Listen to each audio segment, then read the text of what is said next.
أعوذ بالله من الشيطان الرجيم. بسم الله الرحمن الرحيم. الحمد لله رب العالمين، الرحمن الرحيم، مالك يوم الدين. إياك نعبد وإياك نستعين. اهدنا الصراط المستقيم، صراط الذين أنعمت عليهم غير المغضوب عليهم ولا الضالين.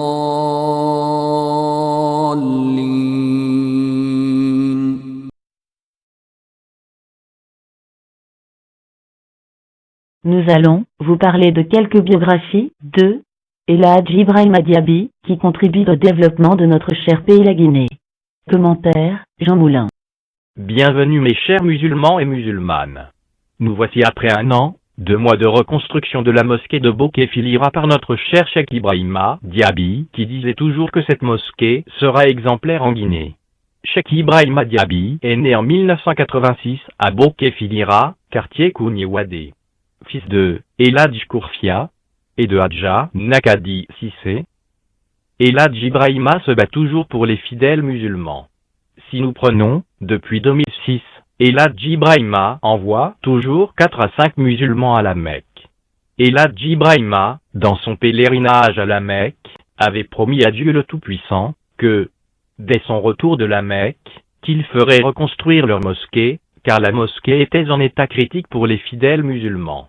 El Hadj Ibrahima, malgré les critiques et toute autre parole, était connu sur le surnom de Soul dans son quartier et d'autres pays. El Hadj Ibrahima disait toujours « Aimons nos ennemis, car l'homme ne peut rien contre l'homme, sinon je n'allais pas finir mon immeuble, car j'entendais tout, je voyais tout, mais seul Dieu qui peut faire quelque chose contre son fidèle.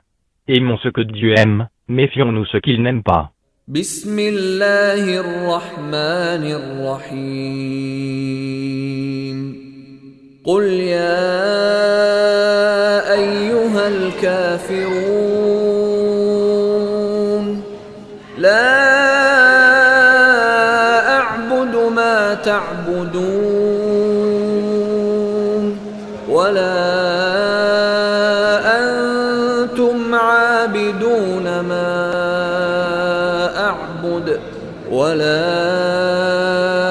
أنا عابد ما عبدتم ولا أنتم عابدون ما أعبد لكم دينكم ولي دين.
Nous allons vous parler de quelques biographies de El Hadj Ibrahima Diaby.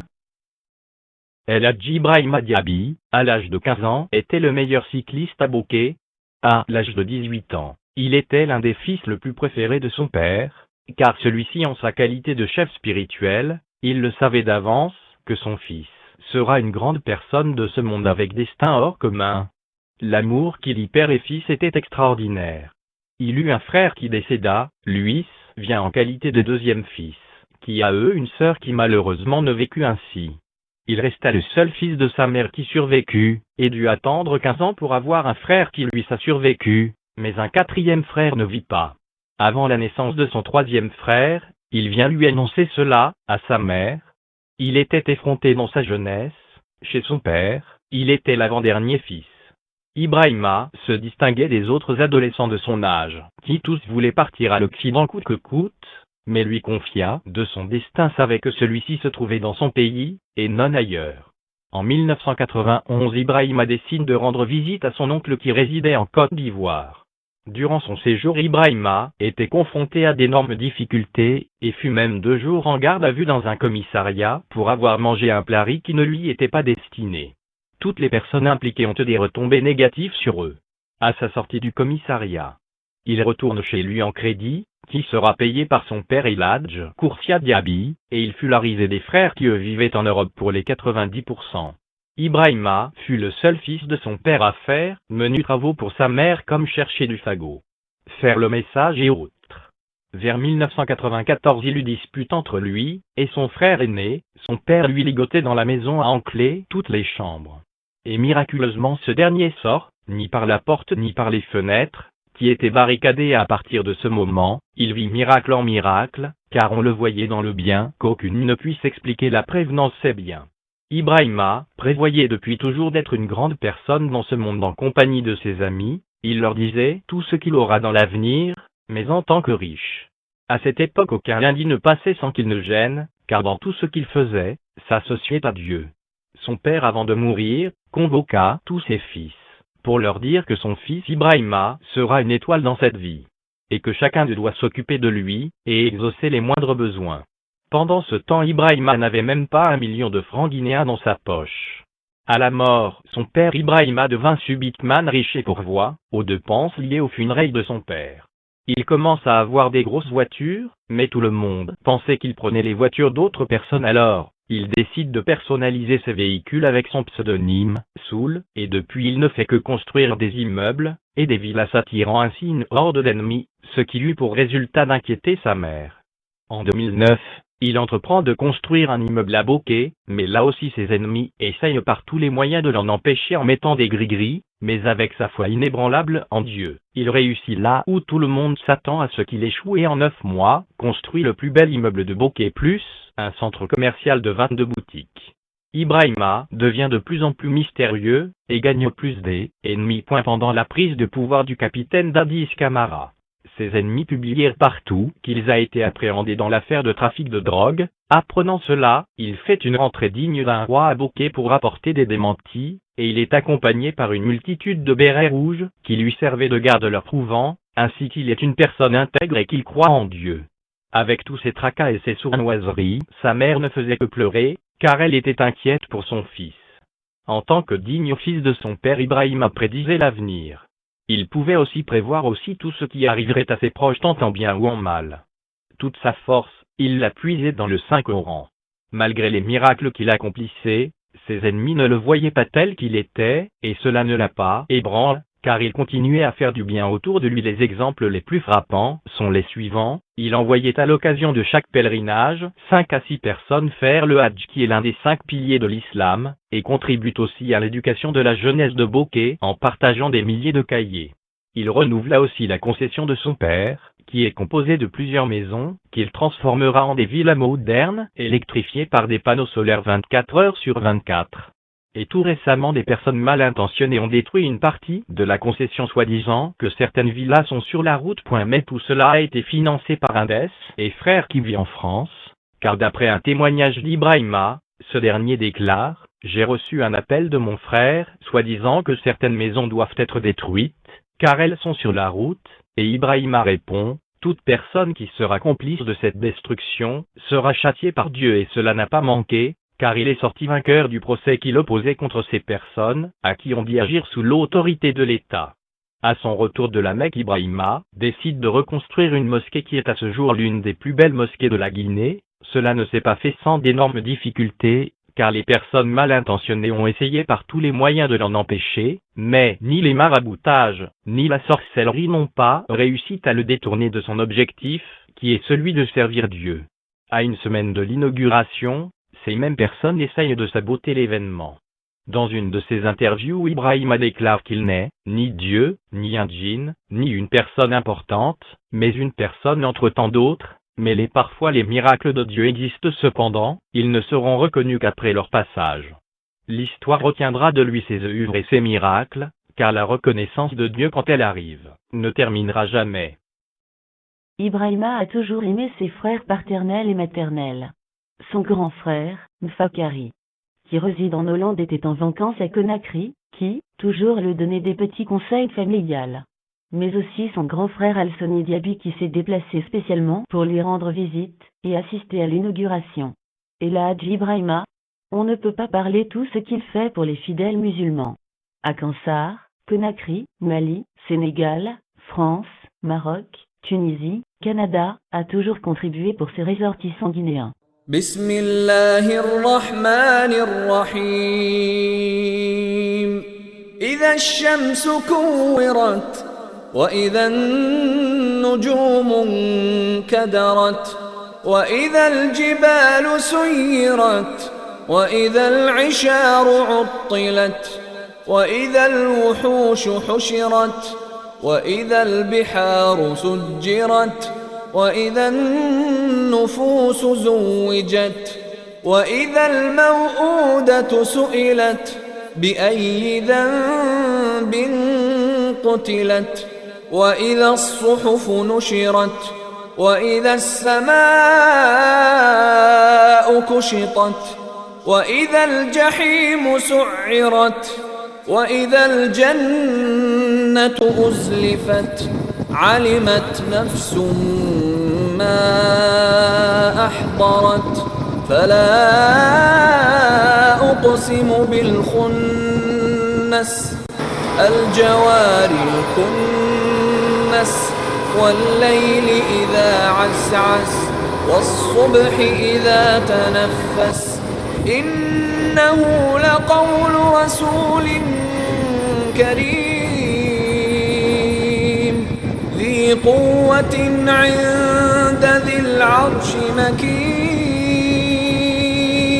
مطاع ثم أمين وما صاحبكم بمجنون ولقد رآه بالأفق المبين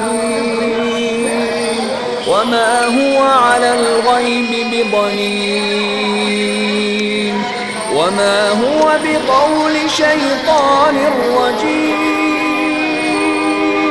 فأين تذهبون إن هو إلا ذكر للعالمين لمن شاء منكم أن يستقيم وما تشاءون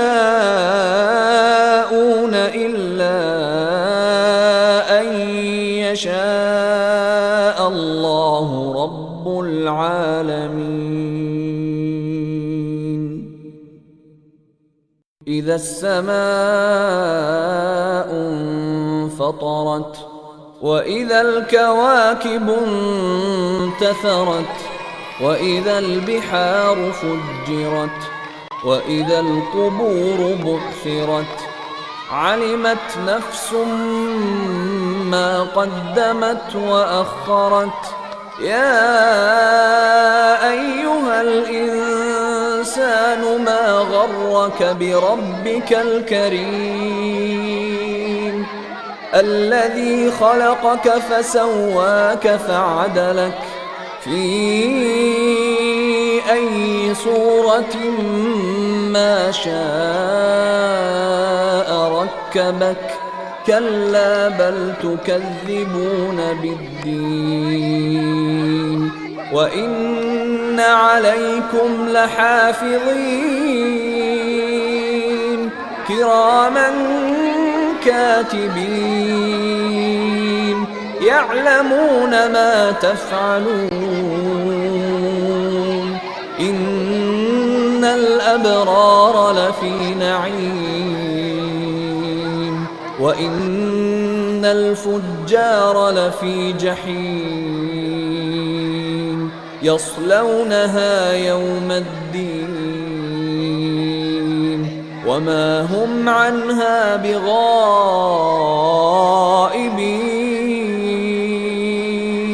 وما أدراك ما يوم الدين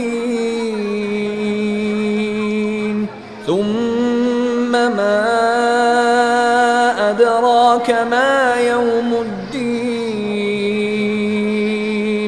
يوم لا تملك نفس لنفس شيئا والأمر يومئذ لله.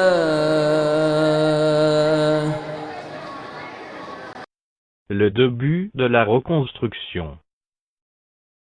3 jours après son arrivée à Bokeh, El Hadj Ibrahima commençait la reconstruction de leur grande mosquée, qui voulait baptiser au nom du prophète, Ibrahimiya.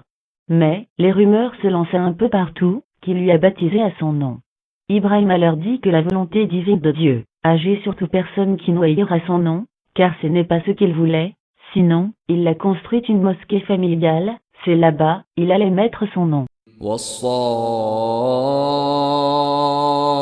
والصافات صفا فالزاجرات زجرا فالتاليات ذكرا إن إلهكم لواحد رب السماوات والأرض وما بينهما ورب المشارق إنا زينا السماء الدنيا بزينة الكواكب وحفظا من كل شيطان مارد لا يسمعون إلى الملأ الأعلى ويقذفون من كل جانب دحورا ولهم عذاب واصب إلا من خطف الخطفة فأتبعه شهاب ثاقب فاستفتهم أهم أشد خلقا أم من خلقنا إنا خلقناهم من طين لازب بل عجبت ويسخرون وإذا ذكروا لا يذكرون وإذا رأوا آية يستسخرون وقالوا إن هذا إلا سحر مبين أإذا متنا وكنا ترابا وعظاما أإنا لمبعوثون أوآباؤنا الأولون قل نعم وأنتم داخرون فإنما هي زجرة واحدة فإذا هم ينظرون وقالوا يا ويلنا هذا يوم الدين هذا يوم الفصل الذي كنتم به تكذبون احشروا الذين ظلموا وأزواجهم وما كانوا يعبدون من دون الله فاهدوهم إلى صراط الجحيم وقفوهم إنهم مسؤولون ما لكم لا تناصرون بل هم اليوم مستسلمون وأقبل بعضهم على بعض يتساءلون قالوا إنكم كنتم تأتوننا عن اليمين قالوا بل لم تكونوا مؤمنين وما كان لنا عليكم من سلطان بل كنتم قوما طاغين فحق علينا قول ربنا إنا لذائقون فأغويناكم إنا كنا غاوين فإنهم يومئذ في العذاب مشتركون إنا كذلك نفعل بالمجرمين إنهم كانوا إذا قيل لهم لا إله إلا الله يستكبرون ويقولون أئنا لتاركو آلهتنا لشاعر مجنون بل جاء بالحق وصدق المرسلين إنكم لذائق العذاب الأليم وما تجزون إلا ما كنتم تعملون إلا عباد الله المخلصين أولئك لهم رزق معلوم فواكه وهم مكرمون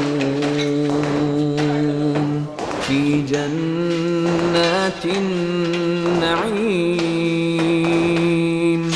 على سرر متقابلين يطاف عليهم بكأس من معين بيضاء لذة للشاربين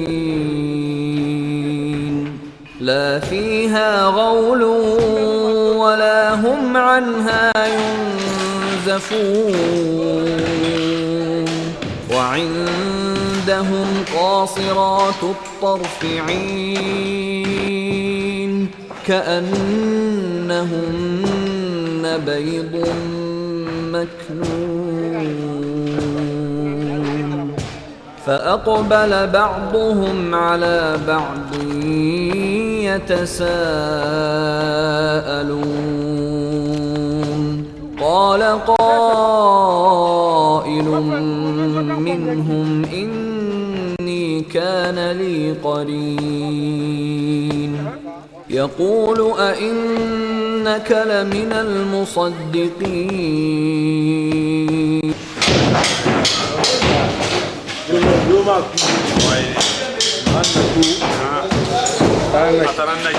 إنا لمدينون قال هل أنتم مطلعون فاطلع فرآه في سواء الجحيم قال تالله إن كدت لتردين ولولا نعمة ربي لكنت من Le PDG est en train de signer un chèque de 100 millions de francs guinéens seulement pour le ciment, pour la construction des bars d'ici. إلا موتتنا الأولى وما نحن بمعذبين إن هذا لهو الفوز العظيم لمثل هذا فليعمل العاملون أذلك خير نزلا أم شجرة الزقوم إنا جعلناها فتنة للظالمين إنها شجرة تخرج في أصل الجحيم طلعها كأنه رؤوس الشياطين فإنهم لآكلون منها فمالئون منها البطون ثم إن لهم عليها لشوبا من حميم ثم إن مرجعهم لإلى الجحيم إنهم ألفوا آباءهم ضالين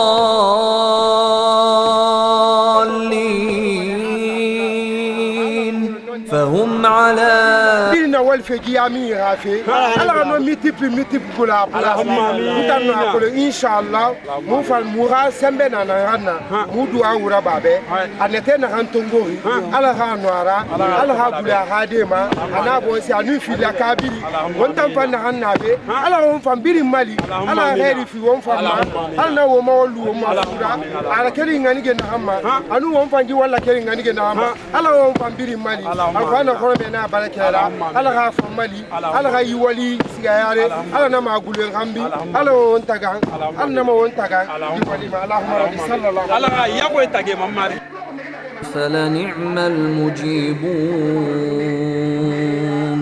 ونجيناه وأهله من الكرب العظيم وجعلنا ذريته هم الباقين وتركنا عليه في الآخرين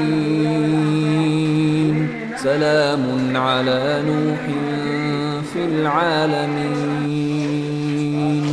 إنا كذلك نجزي المحسنين إنه من عبادنا المؤمنين ثم أغرقنا الآخرين وإن من شيعته لإبراهيم إذ جاء ربه بقلب سليم إذ قال لأبيه وقومه ماذا تعبدون أئفكا آلهة دون الله تريدون فما ظنكم برب العالمين فنظر نظرة في النجوم فقال إني سقيم فتولوا عنه مدبرين فراغ إلى آلهتهم فقال ألا تأكلون ما لكم لا تنطقون فراغ عليهم ضربا باليمين فأقبلوا إليه يزفون قال أتعبدون ما تنحتون والله خلقكم وما تعملون قالوا ابنوا له بنيانا فألقوه في الجحيم فأرادوا به كيدا فجعلناهم الأسفلين وقال إني ذاهب ذاهب إلى ربي سيهدين رب هب لي من الصالحين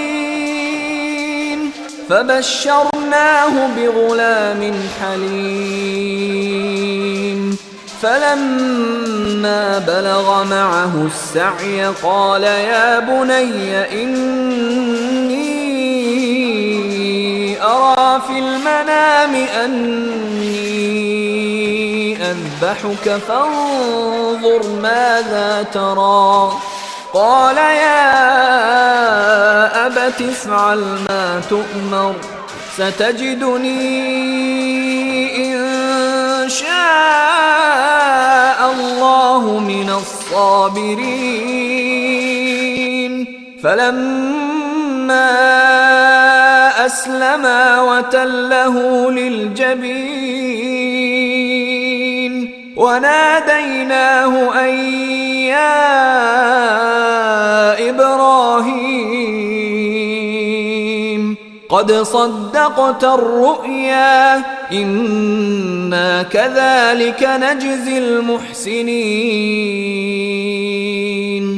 إن هذا لهو البلاء المبين وفديناه بذبح عظيم وتركنا عليه في الآخرين سلام على إبراهيم كذلك نجزي المحسنين إنه من عبادنا المؤمنين وبشرناه بإسحاق نبيا من الصالحين وباركنا عليه. Ibrahima décida d'aller acheter les meubles de la mosquée au Maroc. Voici ses archives. Pour que tu puisses faire quelque chose, une activité commerciale. Et donc c'est 7 heures. J'étais en train de t'attendre pendant 1 heure moins quart. Et on va prendre la route maintenant, Inch'Allah Rahim, pour aller à Tanger. D'ici Tanger, c'est combien de kilomètres? 274 km, presque 300 km et 3 heures de route, 2 heures et demie. Même chose que Bouquet. Ça veut dire que c'est la même chose comme Conakry Bouquet. Ouais. Mais la route elle est bonne, c'est pas comme la route de Bouquet. Parce que la route de Bouquet elle est vraiment creusée. Mais maintenant on a l'autoroute qui est bien faite. C'est-à-dire on ne sent pas le kilométrage qu'on va prendre. Tout ira bien. C'est l'autoroute presque comme la France, comme l'Espagne. C'est-à-dire sur toutes les voitures on ne peut pas avoir de problème. Mais tu sais que la Guinée finira le meilleur pays du monde parce que tous les pays du monde ont fini d'être construits et toutes ces personnes finiront revenir en Guinée obligatoirement parce qu'ils n'auront plus de place chez eux pour investir ni pour travailler. Et Inch'Allah, j'espère que ça sera vraiment fait le plus rapidement possible et j'espère que nos enfants vont vivre ça tandis que nous, ça y est, c'est terminé. Mais la Guinée, vraiment, elle est sur le plan de, comment dirais-je, d'assainissement. Justement fondamental que ça se réalise incessamment parce qu'avec les routes qu'on a vues et avec les trous sur les routes, c'est vraiment pénible. Toutes les voitures vont être bousillées. Mais tandis que c'est vraiment, on a une route qui est bien faite, on arrive bien. Déjà la fatigue qu'on a subie l'autre fois qu'on était à Bouquet, vraiment on était vraiment comme on a reçu des coups de tanné avec les secousses et avec les trous par terre. Et heureusement que le bon Dieu il était avec nous quand on est retourné par le taximan. Il fallait perdre tout sa cramaillère et la route vraiment on est resté 1 heure pour la réparer. Bismillahirrahmanirrahim. حميم والكتاب المبين إنا إنا جعلناه قرآنا عربيا لعلكم تعقلون وإنه في الكتاب لدينا لعلي حكيم أفنضرب عنكم الذكر صفحا أن كنتم قوما مسرفين وكم أرسلنا من نبي في الأولين وما يأتيهم من نبي إلا كانوا به يستهزئون فأهلكنا أشد منهم بطشا ومضى مثل الأولين ولئن سألتهم من خلق السماوات والأرض ليقولن خلقهن العزيز العليم الذي جعل لكم الأرض مهدا وجعل لكم فيها سبلا لعلكم تهتدون والذي نزل من السماء ماء بقدر فأنشرنا به بلدة ميتا كذلك تخرجون والذي خلق الأزواج كلها وجعل لكم من الفلك والأنعام ما تركبون لتستووا على ظهوره ثم تذكروا نعمة ربكم إذا استويتم عليه وتقولوا سبحان الذي سخر لنا هذا وما كنا له مقرنين وإنا إلى ربنا لمنقلبون وجعلوا له من عباده جزءا إن الإنسان لكفور مبين أم اتخذ مما يخلق بنات وأصفاكم بالبنين وإذا بشر أحدهم بما ضرب للرحمن مثلا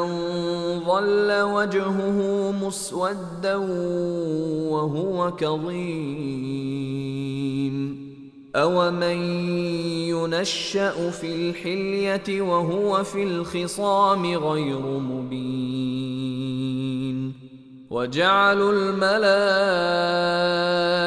الذين هم عباد الرحمن إناثا أشهدوا خلقهم ستكتب شهادتهم ويسألون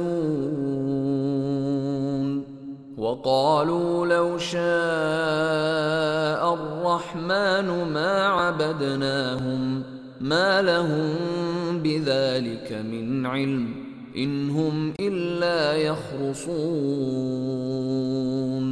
أم آتيناهم كتابا من قبله فهم به مستمسكون بل قالوا إنا وجدنا آباءنا على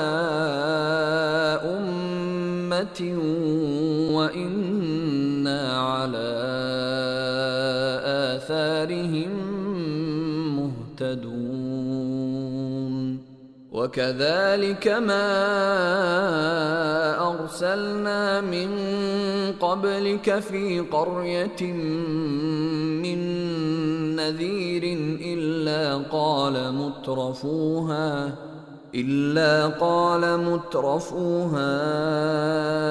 إنا وجدنا آباءنا على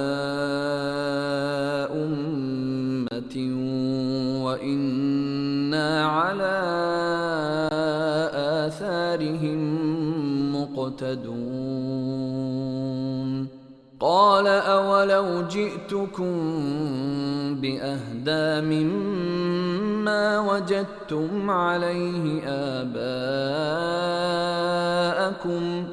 قالوا إنا بما أرسلتم به كافرون فانتقمنا منهم فانظر كيف كان عاقبة المكذبين وإذ قال إبراهيم لأبيه وقومه إنني براء مما تعبدون إلا الذي فطرني فإنه سيهدين وجعلها كلمة باقية في عقبه لعلهم يرجعون بل متعت هؤلاء وآباءهم حتى. Dès son retour à Conakry, Ibrahima commença les travaux de meublage, qui durera pendant 1 an 2 mois. Et voici la fin de la reconstruction de la mosquée de Bokeh Filira. À l'occasion de l'inauguration de la mosquée Ibrahimiya de Khouniawade 1, secteur Filira dans la ville de Bokeh, El Hadj Ibrahima Diaby Soul a l'honneur d'inviter tout le peuple de Guinée à l'inauguration de l'une des plus belles mosquées en République de Guinée. L'événement aura lieu le vendredi 18 janvier 2013 à Bokeh. Les hôtes de marque, les membres du gouvernement, le secrétaire général aux affaires religieuses, El Hadj Abdoulaye Diassi, le premier imam de la grande mosquée Faisal, El Hadj Mamadou Salihou Kamara, El Hadj Mansour Fadiga RTG, Hervé Akwanou en provenance de Bamako, Madame Fanta Keita, les sages des 4 coordinations régionales de la Guinée, les sages de Bokeh et les musulmans des 4 coins du monde. Contact 63 55 64 55. Toutes et tous à Bokeh le vendredi 18 janvier 2013 pour l'inauguration de la mosquée Ibrahimiya, un acte salutaire pour le rayonnement de l'islam en Guinée et dans le monde.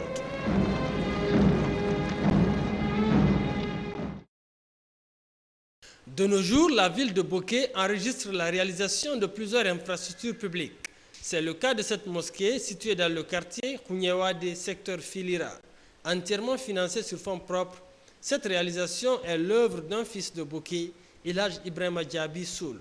Une façon pour lui d'inviter les fils de Bokeh et ressortissants résidant à l'extérieur de revenir investir au pays pour le bonheur des Guinéens en général et des populations de Bokeh en particulier. C'est un droit pour un bon musulman de faire un tel travail. C'est moi en personne qui a fait tous ces financements, grâce à Dieu. C'est Dieu qui peut faire tout. Le montant, je ne peux pas dire le montant. Ça, j'ai fait pour Dieu et ça va rester pour Dieu. J'ai donné tout mon souffle, l'amour, mon goût, mon soin que je veux sur cette mosquée. Et ça a été mon souci primordial. Seule la mosquée qui appartient à Dieu, que tes enfants ne peuvent pas partager. Nos amis frères qui sont à l'étranger, partout dans le monde entier, qui ont de moins, ils ont peur d'investir chez eux. Mais moi, je trouve que dans la vie, il faut avoir foi en Dieu. Il faut être courageux. Tout ce que tu vois comme de mal, il faut penser que ça dépend de Dieu. Bâtie sur une superficie de près de 500 mètres carrés avec une capacité d'accueil de près de 1000 fidèles, cette maison de Dieu est construite en R+1, un espace pour la lecture et les réunions, un réservoir d'eau de 1000 litres, les pompes, des latrines, une morgue et un magasin. Une chose que les populations de Bokeh apprécient à sa juste valeur. La réfection de cette mosquée ça nous a marqué à plus d'un titre, nous sommes contents. Alors je pense que la même chose vers tous les habitants qui se trouvent à nos contrées ici.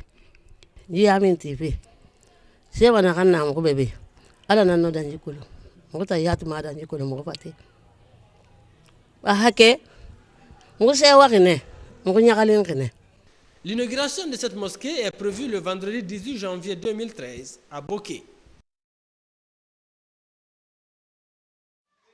C'était le 24 décembre 2011.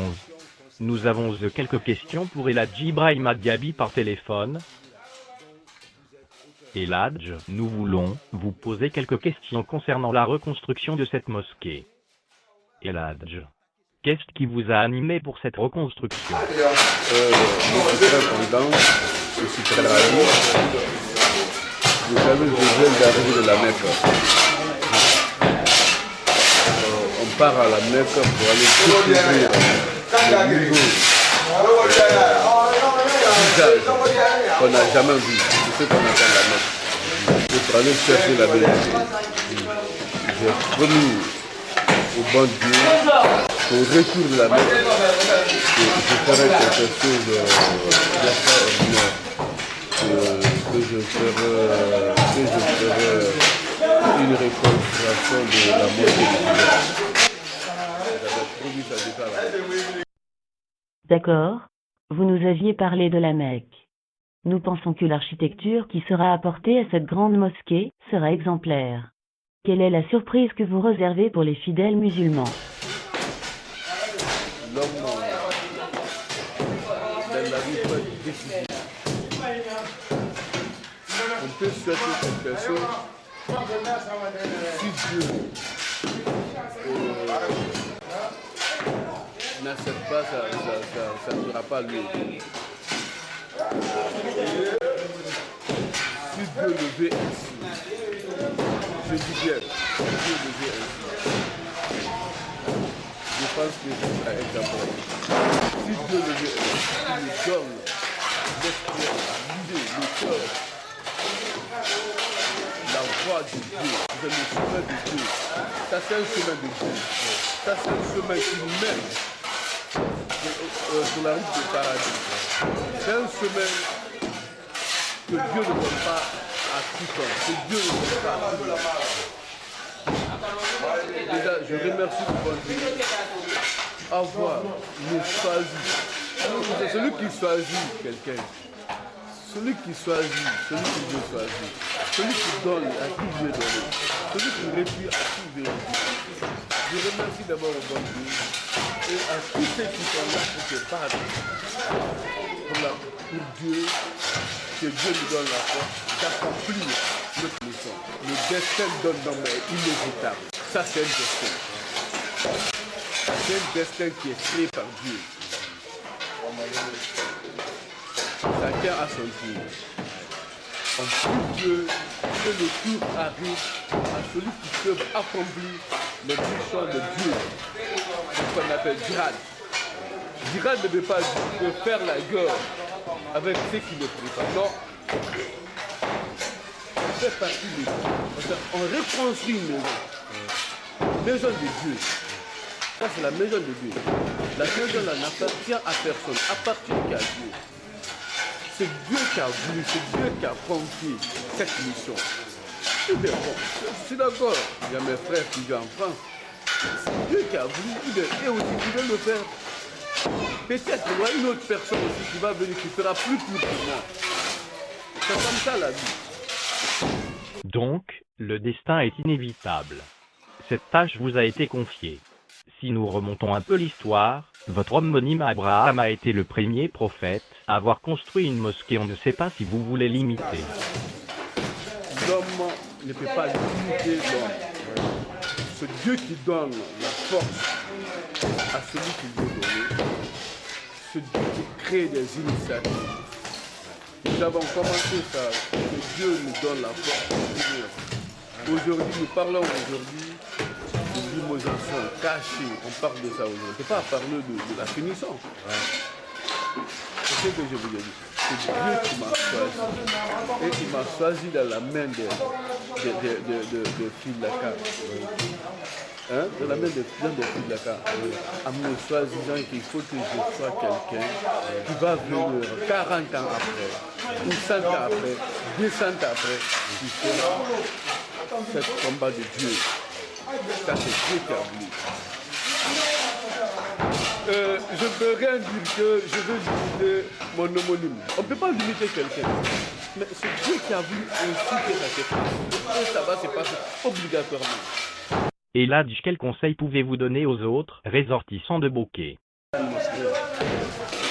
première chose, c'est que je demande aux sortissants de Filira, il faut qu'ils se donnent la main. L'homme ne peut rien contre l'homme. L'homme ne peut rien contre l'homme. Il faut être un homme difficile. Dieu suit les gens qui suivent ses chemins. Dieu aide les gens sur ce qu'ils pensent. Quand tu penses que quand tu fais cette mosquée qu'on va te tuer, personne ne peut te tuer que Dieu. Quand tu te tues par la réalité, il ne faut pas qu'on te tue dans les mensonges. Battons-nous jusqu'à la dernière minute. C'est ça, moi, mon objectif. Ne crains pas. Ils n'ont pas de force. Ceux comme les Grizzlies n'ont pas de force. S'ils avaient de force, la religion musulmane n'allait pas être comme ça. Je demande à tous un croyant, quand je parle de croyants, pas de croyants des gens qui prient. Il y a des croyants qui prient qui ne sont pas des croyants.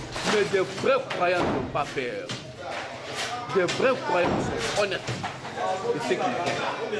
Si ils sont sûrs de ce qu'ils font, c'est clair. Ils le font avec Dieu. Ils n'ont qu'à venir reconstruire notre petite ville de Filira. Je ne parle pas de Bokeh, mais je parle de Filira. Et ceux qui vivent de Bokeh doivent se donner la main. Le projet de l'État fait c'est mieux. Mais c'est nous-mêmes qui devons accomplir cette mission. La mission c'est quoi? Chacun doit faire un peu. Chacun doit faire un peu. Mais quand tu m'entends, tu le fais, ça va me dire. Ni n'a la force devant Dieu. Ni n'a aucune possibilité devant Dieu. Rien n'est éternel. Rien n'est absolu. Rien n'est absolu sur la terre. Moi, c'est ça ma philosophie.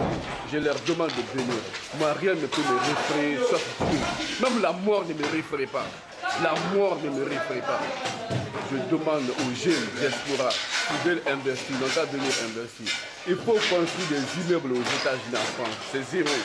N'a aucune valeur. Il ne te connaît pas. Il ne connaît même pas d'où tu viens. Quand tu parles tes milliards, il y a des milliardaires. Et l'âge, à bientôt. J'aimerais que tous les fils de Bokeh puissent prendre l'exemple de Elhadj Ibrahima Diaby pour venir investir dans leur préfecture, parce que c'est nécessaire. S'ils font comme eux, Bokeh sera une ville complète, une ville où les infrastructures seront très bien appréciées de tout le monde. Donc l'exemple de Elhadj Ibrahima Diaby doit être suivi par tous les ressortissants de Bokeh. Moi, ce que j'avais à dire, Comment ça va? بسم الله الرحمن الرحيم حميم والكتاب المبين إنا أنزلناه في ليلة مباركة إنا كنا منذرين فيها يفرق كل أمر حكيم أمرا من عندنا إنا كنا مرسلين رحمة من ربك إنه هو السميع العليم رب السماوات والأرض وما بينهما إن كنتم موقنين لا إله إلا هو يحيي ويميت ربكم ورب آبائكم الأولين بل هم في شك يلعبون فارتقب يوم تأتي السماء بدخان مبين يغشى الناس هذا عذاب أليم ربنا اكشف عنا العذاب إنا مؤمنون أنى لهم الذكرى وقد جاءهم رسول مبين ثم تولوا عنه وقالوا معلم مجنون إنا كاشف العذاب قليلا إنكم عائدون يوم نبطش البطشة الكبرى إنا منتقمون ولقد فتنا قبلهم قوم فرعون وجاءهم رسول كريم أن أدوا إلي عباد الله إني لكم رسول أمين وأن لا تعلوا على الله إني آتيكم بسلطان مبين وإني عذت بربي وربكم أن ترجمون وإن لم تؤمنوا لي فاعتزلون فدعا ربه أن هؤلاء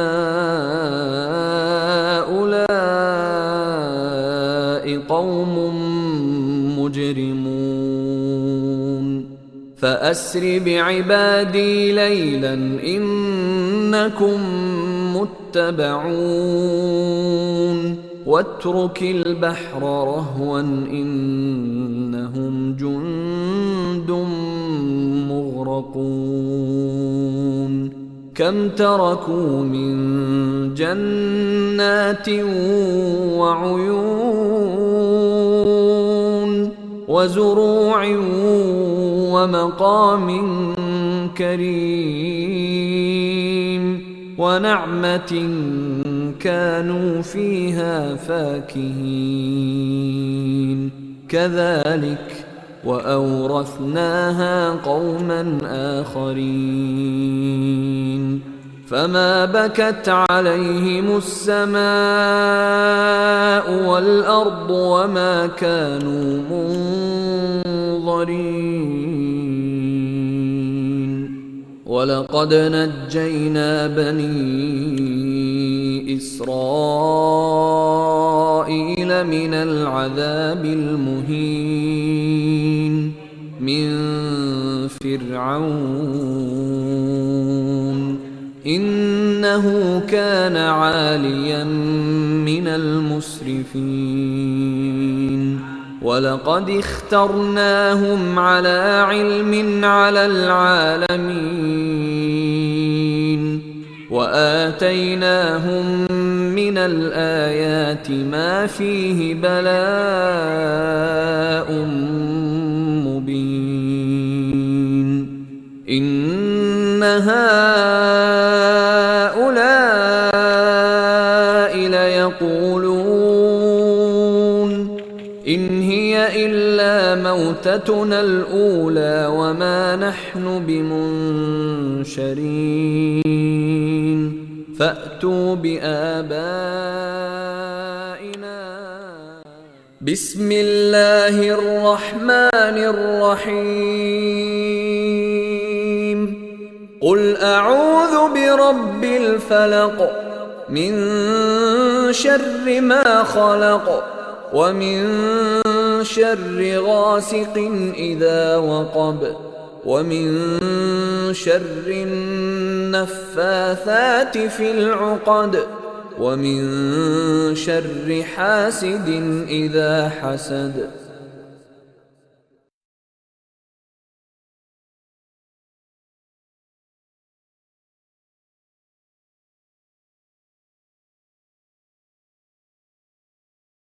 Nos remerciements à tous ceux qui ont eu le temps de se déplacer pour assister à l'inauguration de cette belle mosquée de Bokeh Filira.